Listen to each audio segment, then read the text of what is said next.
بسم اللہ الرحمن الرحیم۔ السلام علیکم، آپ دیکھ رہے اختلاف، میں ہوں آپ کا میزبان غلام دستگیر۔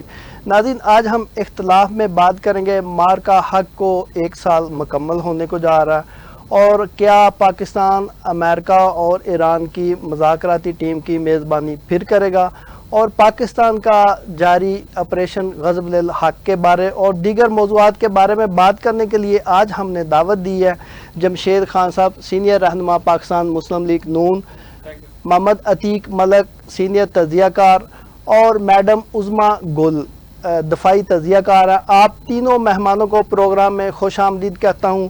میڈم، آپ سے سٹارٹ کرتے ہیں۔ مارکا حق کو 1 سال مکمل ہونے جا رہا، آپ کیا کہیں گے اس کے بارے میں؟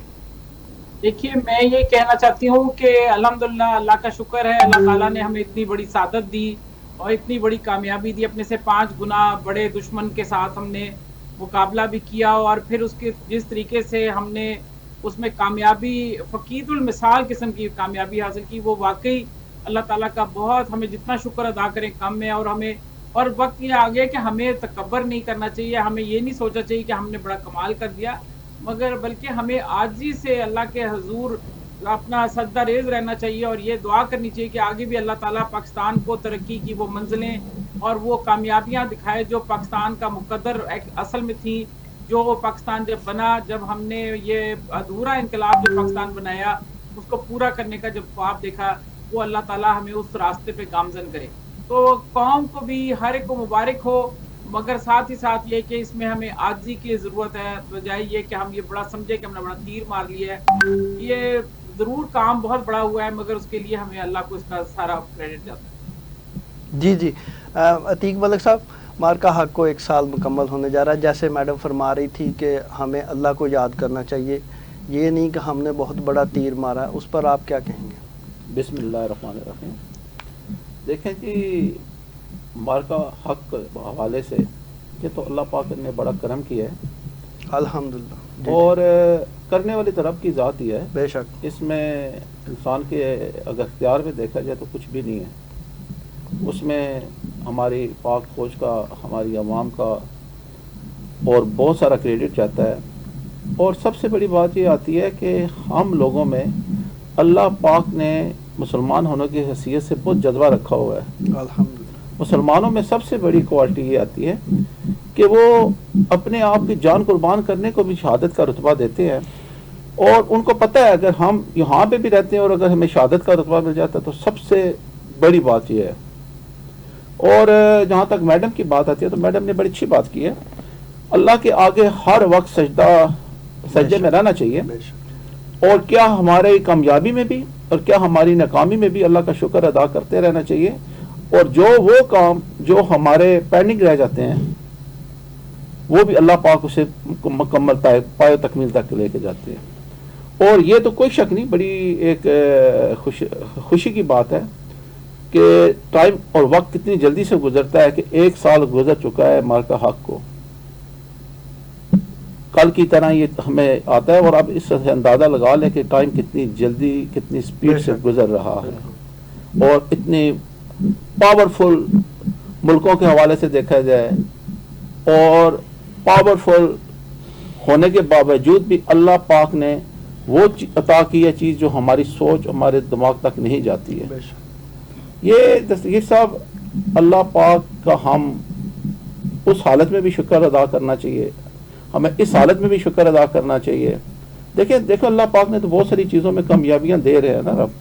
اب دیکھ لیں کامیابی، اگر انڈیا کے ساتھ اللہ پاک نے ہمیں فتح دی ہے، کامیابی دی ہے، تو ساتھ افغانستان میں بھی اللہ پاک نے ہمیں بڑی کامیابی دی ہے۔ آپ دیکھ لیں وہاں پہ بھی کتنی دہشت گرد جماعتیں بیٹھی ہوئی ہیں، اور وہ دشمن جو ہم سوچ بھی نہیں سکتے ہیں کہ جو ایک الگ سرزمین پہ بیٹھے ہوئے، الگ ملک میں بیٹھے ہوئے ہیں، اور یہ اللہ کا فضل ہے نا کہ اس کے باوجود بھی اللہ پاک نے ہماری فوج، ہمارے پاکستان کو عزت دی ہے، اور جو جذبہ ان لوگوں میں آیا ہے یہ وہاں پہنچ کے بھی ان کے ٹھکانوں تک پہنچے ہیں، جی ان پایہ تکمیل لے کے گئے ہیں، جو ان کا ٹارگٹ تھا اس ٹارگٹ کو اچیو کیا ہے۔ بے شک۔ اور بیسک ریزن یہی آتی ہے کہ اس سے ظاہر یہ ہوتا ہے کہ اس وقت اگر ہماری ارادے ٹھیک ہوں ہمارا جذبہ ہو تو ہم ہر ملک سے سپر پاور سے بھی مقابلہ کر سکتے ہیں اور اس میں اللہ پاک کامیابیاں دے سکتے ہیں. جمشید صاحب جی آپ سے بھی وہی مارکا حق کو 1 سال مکمل ہونے جا رہا ہے اور میڈم نے بڑا اچھا فرمایا کہ اللہ کو یاد رکھنا چاہیے بجائے یہ اتنی بڑی بڑی تقریبات. ٹھیک ہے نا, اس کو آپ کیا کہیں گے ایز اے سینئر رہنما پاکستان مسلم لیگ نون؟ میں دستگیر صاحب میں بھی میڈم کی بات کو سیکنڈ کروں گا. رائٹ. اور حقیقت جو میڈم نے بات کی ہے, حقیقتاً ہم اس چیز کو تھوڑا سا پش پس ڈال دیتے ہیں یا اس بات کو بولے ہوئے ہیں. ہم بہت کم اللہ کا شکر ادا کرتے ہیں جتنا ہمیں کرنا چاہیے. ہم اپنی معاملات زندگی میں بھی اور روزمرہ کے بھی معاملات جو ہیں اس میں نہیں کرتے. بلا شبہ 10 مئی والا جو مارکہ حق تھا اس نے تو بالکل پاکستان کی تقدیر بدل کے رکھ دی ہے اور اس کے 2-3 پہلو ہیں. پہلا سب سے بڑا پہلو تو یہ ہے کہ جو عوام میں فوج کا ایک امیج جو خراب ہوا تھا کہ یہ مارشل لا لگا دیتے ہیں, یہ جمہوریت کو نقصان دیتے ہیں, تو جو فوج نے جو اپنا کردار جو اپنا کام تھا وہ کر کے دکھایا ہے. ایک اور بھی اس میں ایڈ کر لیں کہ یہ اتنا بڑا بجٹ جو ہے وہ بجٹ والا بھی بڑے, حالانکہ وہ حقیقتاً وہ بات ٹھیک نہیں ہے. جو 80% یہ کہتے ہیں کہ فوج بجٹ کھا رہی ہے پاکستان کا, وہ غلط ہے. 11% ہے جو آپ بکس میں اٹھا کے دیکھ لیں. لیکن جو پرسپشن بنائی جا رہی تھی اس کو مارکہ حق نے بڑی عوام کے دلوں میں ایک عزت پیدا ہوئی ہے جو بڑے عرصے سے نہیں تھی, وہ دوبارہ پیدا ہوئی ہے. یہ بہت اچھی بات تھی. اور آپ دستگیر صاحب آپ سیکنڈ تھرڈ بات یہ دیکھیں کہ اس کے بعد ایک 10 مئی کے بعد اس کو اس لیے سیلیبریٹ کرنا چاہیے کہ آپ کے پاکستان کا ایک ابھرتا ہوا پاکستان اور ایک اٹھان پاکستان کی مارکہ حق کے بعد شروع ہوئی ہے. اور وہاں دیکھیں کہ کہاں آپ وہاں ڈیفالٹ کر رہے تھے, کہاں آپ کو کہہ رہے تھے کہ آپ کو IMF کی امداد نہ ملی تو آپ کی چھٹی ہو جائے گی, اور کہاں آپ سپر پاور آپ سے ڈسکس کر رہی ہے, سپر پاور دنیا کی وہ آپ سے مشورے کر کے چل رہی ہے. اور آپ کے پروگرام میں ہم نے کہا تھا کہ اسلام آباد ایکارڈ یہاں ہوگا, لیکن جس طرح کل انہوں نے ایک علماء کو خطاب کرتے ہوئے اسحاق ڈار صاحب نے جو بات کی تھی کہ یہ تھوڑی بات ہے کہ ہم نے 47 ایئر کے بعد ایران کو امریکہ کو آمنے سامنے بٹھا دیا ہے. وہ بالکل مشکل بات تھی, لیکن میرے خیال میں وہ ایران کے پاس اچھی اپرچونٹی تھی, وہ انہوں نے مس کیا ہے.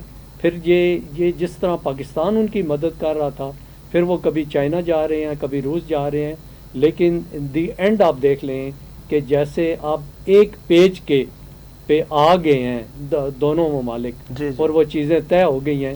یہ اگلے ویک میں انشاءاللہ کچھ نہ کچھ ہوگا. اور یہ میں اس کو کنیکٹ کر رہا ہوں مارکہ حق کے ساتھ, یہ جو اگلی کامیابیاں بھی. جی میں میڈم کی طرف جاتا ہوں. میڈم سب سے پہلے تو جو امریکہ ایران مذاکرات تھے اس کے پہلے راؤنڈ پہ بات کریں, پھر سیکنڈ راؤنڈ, اور انشاءاللہ تعالی ہماری اطلاعات کے مطابق تیسرا راؤنڈ جو فائنل راؤنڈ ہوگا وہ بھی ہونے جا رہا ہے, اس پر آپ کیا کہیں گے؟ سب سے پہلے تو میں یہ بتاتی ہوں کہ جو پہلے راؤنڈ ہوا تھا وہ تو بہت ہمارا اس حساب سے کامیاب تھا کہ پاکستان نے جس طریقے سے کو پذیرائی ملی, جس طریقے سے پاکستان کے لیے ایران نے اور امریکہ نے اعتماد کا اظہار کیا اور ساری نظریں پوری دنیا کی پاکستان کی طرف لگی ہوئی تھی, تو ظاہر ہے ایسے موقع پہ کچھ لوگوں کو بہت حسد بھی تھا. ہندوستان کو بھی آگ لگی ہوئی تھی اور اسرائیل کو بھی, اور انہوں نے بڑی کوشش بھی کی. اور اسی طریقے سے اگر آپ کو پتا ہو تو جس طرح JD وینس کو بار بار کال کر کے اس کو روکا گیا اور ان کو معاہدہ نہیں ہونے دیا, معاہدے کے بالکل قریب آ گئے تھے اور انہوں نے بیچ میں معاہدے میں ایک اسپینر ڈال کے اس کو روکا اور خراب کیا. دوسری دفعہ بھی یہی ہوا کہ جب بالکل معاملات قریب تھے, ایرانی ڈیلیگیشن بھی آ گیا, ساری چیزیں آ گئی اور پاکستان کے اوپر ایران نے بھی اعتماد کیا اور ایون امریکی انتظامیہ بھی اعتماد کرتی تھی, مگر بیچ میں چونکہ سازشی عناصر شامل ہیں اور وہ انہوں نے کام کیا. اب میں یہ سمجھتی ہوں کہ اس وقت جس طرح کے حالات ہیں اور ایران کو اپنی ظاہر ہے زمینی حقائق کا تو انہی کو علم ہے, وہی بہتر فیصلہ کر سکتے ہیں, کیونکہ پاکستان نے اس میں دباؤ نہیں ڈالا بلکہ پاکستان نے جس طرح ایک باقاعدہ ایک میچور ایک سنجیدہ ثالثی کا کردار ادا کیا جاتا ہے اس طرح کیا ہے، اور وہ یہی ہے کہ دونوں پارٹیوں کو آمنے سامنے بٹھا دیا ہے اور ان کے آپس میں معاملات طے کرانے کے لیے پیغام رسانی کر دی یا جس طرح بھی معاملات پہنچائے، مگر ان پہ دباؤ نہیں ڈالا کہ آپ کریں یا کیا، کیونکہ ہر ملک کے اپنے مفادات ہیں، وہ خود فیصلے کرتا ہے۔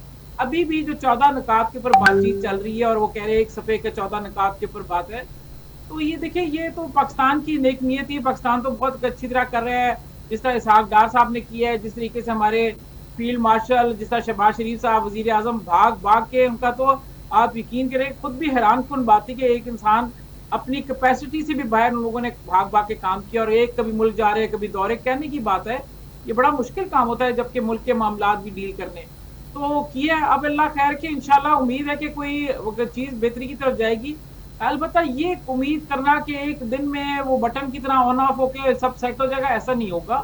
ایران کی بھی بڑے نقصانات ہوئے ہیں، امریکہ کے بھی بڑے پروگرام تھے جو نہیں پورے ہو سکے، اور پھر جس طرح اسرائیل کی اپنے مقاصد ہے، اب دیکھیں نا جیسے انہوں نے سنا کہ کوئی معاملہ ہونے لگا ہے انہوں نے فوراً پھر جا کے بیروت میں حملہ کر دیا اور پھر بمبارٹمنٹ کر دی ہے، اس لیے سازشیں چلتی رہیں گی، اپ اینڈ ڈاؤن آئے گا بیچ میں، جو اوپر نیچے ہوتا رہے گا، مگر یہ کہ انشاءاللہ امید ہے کہ بہتری کی طرف آ جائے گی انشاءاللہ۔ عتیق ملک صاحب آپ بھی ہمارے ساتھ تھے، پروگرام ہم کرتے تھے ڈیلی، جب فرسٹ راؤنڈ ہوا پھر سیکنڈ ہوا، اب انشاءاللہ تعالیٰ تھرڈ ہونے جا رہا اور اللہ سے امید ہے کہ وہ فائنلی ہوگا، تو آپ کس نظر سے دیکھ رہے ہیں جو تھرڈ ہے؟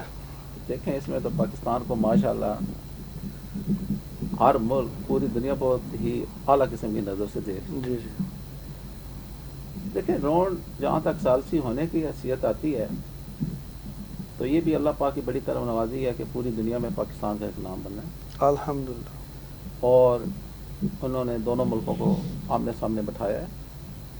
اور اس کے علاوہ آپ دیکھیں پہلا راؤنڈ بھی کامیاب تھا، جب دونوں ملک کے جیسے ان کے جے ڈی وینس آئے ہیں، امریکہ کے ایران کے آئے ہیں، پورا وفد آیا ہے، کوشش انہوں نے ابھی اس وقت کی تھی، سیکنڈ راؤنڈ پہ بھی کوشش جاری تھی ان کی، اور یہ جزیر صاحب جو کوششیں پاکستان کر رہے ہیں نا یہ تو بہت اللہ پاک کی کرم نوازی ہے۔ آگے وہ مار کے حق کے حوالے سے ہم کہہ رہے تھے کہ ہمیں سجدہ ہونا چاہیے، ہر وقت سجدے میں رہنا چاہیے، اور کوئی شک نہیں اس حوالے سے بھی ہمیں اللہ پاک کے آگے سجدہ ضرور کرنا چاہیے کہ اللہ پاک نے ہمیں بہت بڑا ایک نام، ایک مقام اور عزت کی اس بلندی پہ لے کے گئے ہیں، اور آپ دیکھ رہے نا کہ اس ہفتے 10 دن کے اندر اندر انشاءاللہ تعالی پاکستان اس کو تکمیل تک لے کے جائے گا۔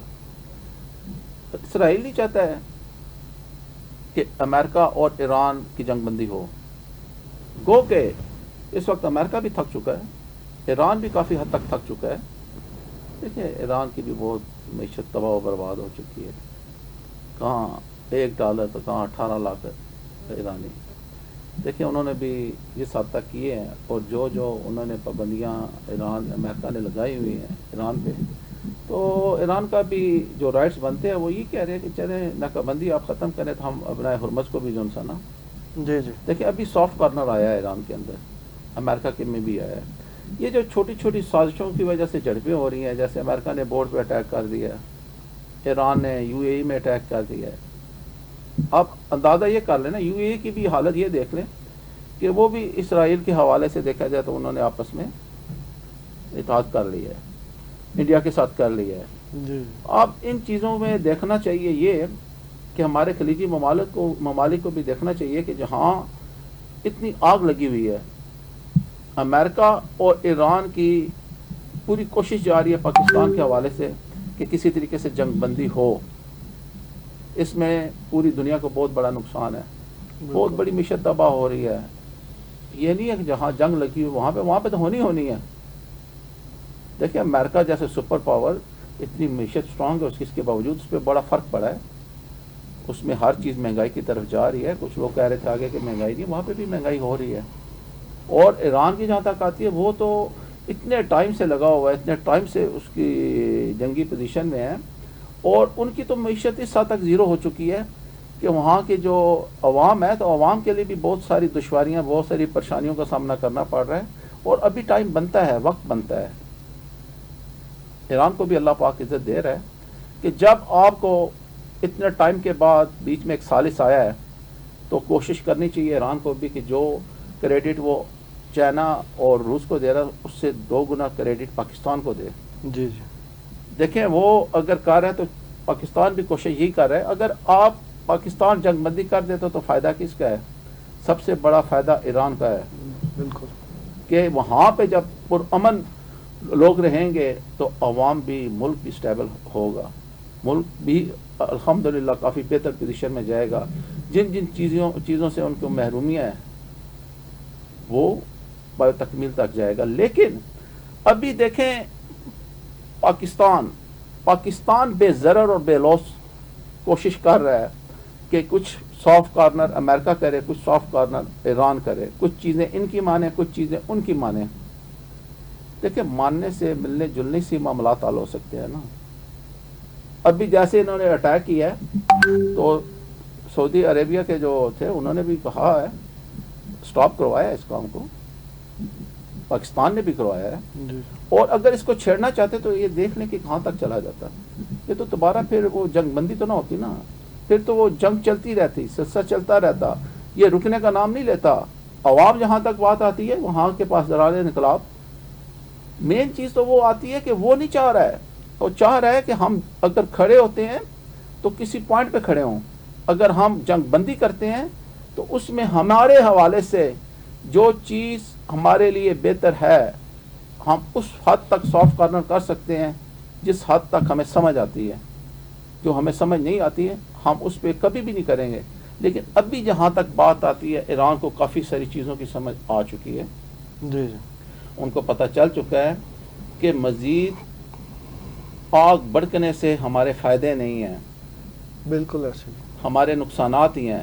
اور ان کو اپنا بینیفٹ رکھ کے چلنا چاہیے کہ ہمارے یہ فائدے ہیں اور یہ نقصانات ہیں. اگر وہ ابھی بھی اسی ٹریک پہ کھڑے رہیں گے تو پھر تو بہت ہی آگے تک کام چلا جائے گا. لیکن جو بھی معاملات ہو رہے ہیں اس میں اس وقت جو کرنٹ سٹیٹس ہے اس میں یہی لگ رہا ہے کہ ایران کو بھی سمجھ آ گئی ہے، امریکہ کو بھی سمجھ آ گئی ہے.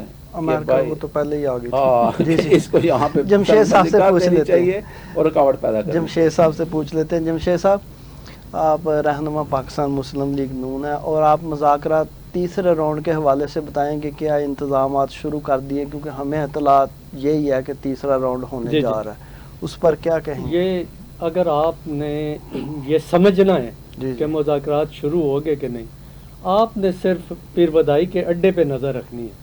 اگر پیر بدائی کا اڈا بند ہو رہا ہے تو آپ سمجھ رہے ہیں کہ مذاکرات شروع ہونے والے ہیں اور یہ تمام جو قیادت ہے دنیا کی وہ پاکستان. ہم پیر بدائی کو وائٹ ہاؤس کا نام دے دیں پھر.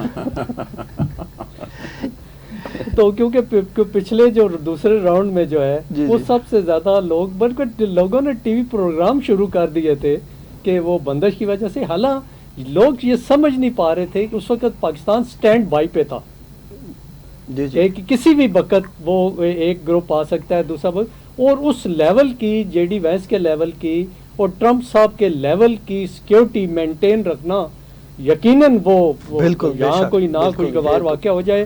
اور پاکستان کے حسد اور دشمن زیادہ ہیں جو ہمدرد لوگوں سے. یہ ہم نے خود دیکھا، سیکورٹی کے بہت اچھے انتظامات ہیں. ہم کوریج کے لیے نکلے اور پروگرام بھی وہاں پہ ریکارڈ کیے. تو اس بے شک سیکورٹی اداروں نے بہت محنت کی، دن رات ایک کی، سیکورٹی اچھی تھی. میڈم عظمیٰ گل صاحبہ آپ سے میں یہ پوچھوں گا کہ جو فرسٹ سیکنڈ راؤنڈ تھا اس میں سیکورٹی کے حوالے سے آپ کیا کہیں گے؟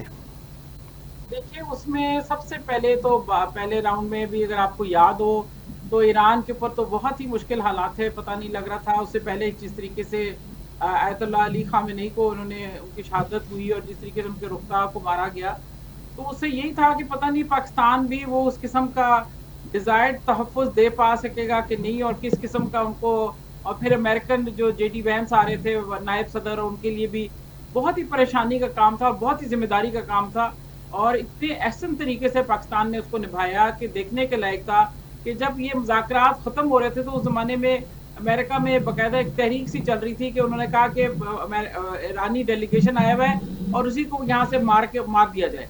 اور پاکستان نے اپنے جہازوں کے ساتھ، اپنے ایئر فورس نے پورا ایسکارٹ کر کے ان کو ایران کے بارڈر کے اندر چھوڑ کر آئے اور بہت ہم نے اپنی ذمہ داری بڑے احسن طریقے سے نبھائی.